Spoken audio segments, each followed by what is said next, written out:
Welcome to another episode of My Wake Up Call. This is the podcast where I find out a little bit about my guests, and I say finding out a lot more about them for the podcast.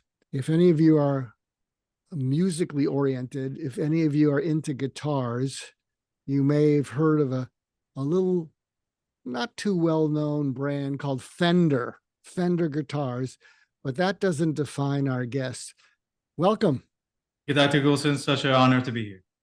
Well, we're glad to have you. So, Aarash, I will ask you what I ask all my guests. If you were to step back and think of, kind of what matters to you, what through your life you've noticed that piqued your curiosity, that called upon you to become a lawyer, called upon you to be involved with Fender. Give us a little bit of your story and let's see where we go with it. Absolutely. Happy to do so. I think it really goes back to my origin story.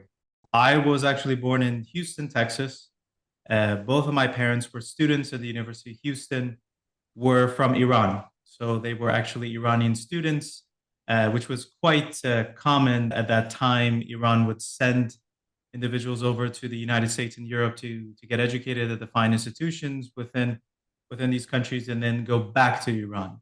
So you had two young kids, essentially with a 6-month-old child, who were in a completely different country, but they were students. They were only on student visas. They didn't have work visas. They couldn't really be able to earn a living to support me. And they had to make a decision. Do we go back to Iran or do we stay here in the United States?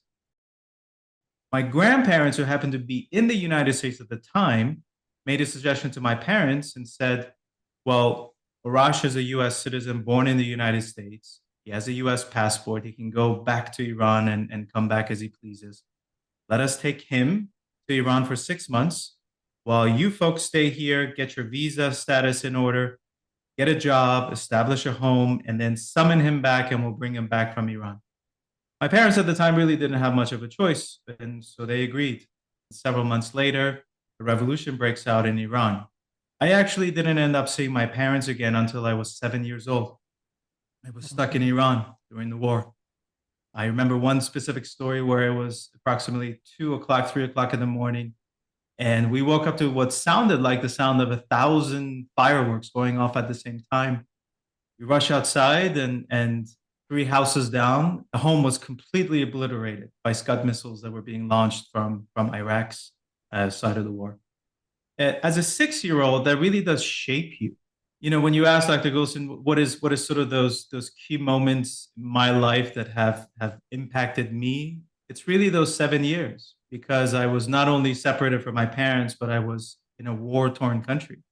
You mentioned music, Dr. Goulson.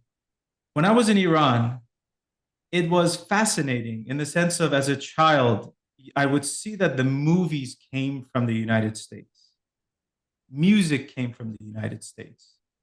And add on top of that the fact that they would tell me my parents are in the United States.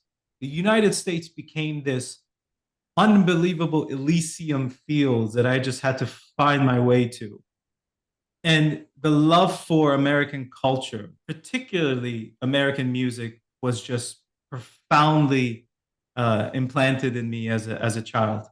And to think that several decades later, I would end up becoming an executive vice president of one of the most iconic music brands out there, just I would never believe it. Would never ever believe it.